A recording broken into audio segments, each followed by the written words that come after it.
wena kuthiwa engangithi uyifake shuthi ukuthi angirabishe phambi kwabantu kuyamthrill kuyam-excite. Ize kakubi isizini entsha yezingane zesithembu hayi sana bonke bayathetha nje phandle abasekho ngolahlobo bengalo kula season yokuqala. Usne uvutha amalangabi ompilo nabo bayathetha, but usne uyabonakalisa ba unengxaki nompilo because sikhe sambona esithi umpilo uyaziphakamisa une above it. Hayibo usne, but ke ukumpilo xa mbuza ngalonto leyo ngokuba behleli bayokwenza inyawo zabo emkhuphile umpilo esethuka usne bakhutshwe ngumpilo wathi hey sine kukhona into yangathi mina ngiyazitshela ntontoni wathi usine hayi andikakuxela mina lonto leyo kodwa kwi-diary wavuma uba uyazitshela vele umpilo. So sibonisiwe ke behleli besenza i-Q&A i-siblings kubuzo ba ngeyiphi i-sibling apha kubo eyi-fake. Wadonduluka usine sana wathi ngumpilo enhle.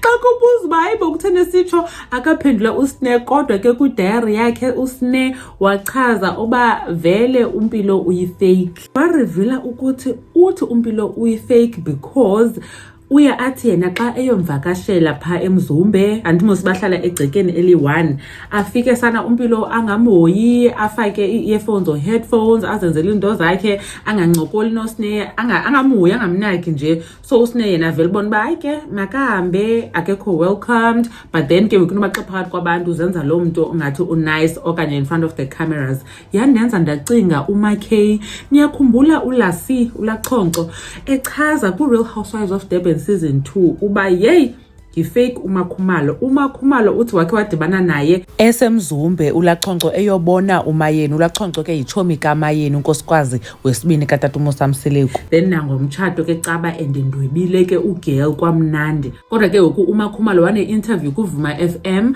uthi lakusinda mbona ndiqomba okay kaloku sesukubonana ntontoni uthi wenza ngathi akandazi sana wayebanda ceke. So nathi he umpilo utheni ufuze umama yakhe okanye nayo ne-tendencies kamama yakhe. Benikhe ndamthi check phofu echaza uba yena ofila like akathandwa ngabantu kuba bengathanda umama uMakhumalo. Qomba hayibo that's not true, abantu bamthanda uMakhumalo, it's just that ke bane-opinions ezahlukileyo according to izinto ezenzekayo kuthando nesithembu. Obviously ke bahlala kunye so mhlambi influence ikhona. Khe nitsho ke nakuba nicinga ntoni ngalento kaSne nompilo ekuthiwa uyifake kunye noMakhumalo kwakuthiwa uyifake ku-Real Housewives of Durban, like mother like daughter allegedly. Umamgobhozi uyabulela kakhulu ngokuthi nibukele le video, ndanibona kwivideo elandelayo. Bye.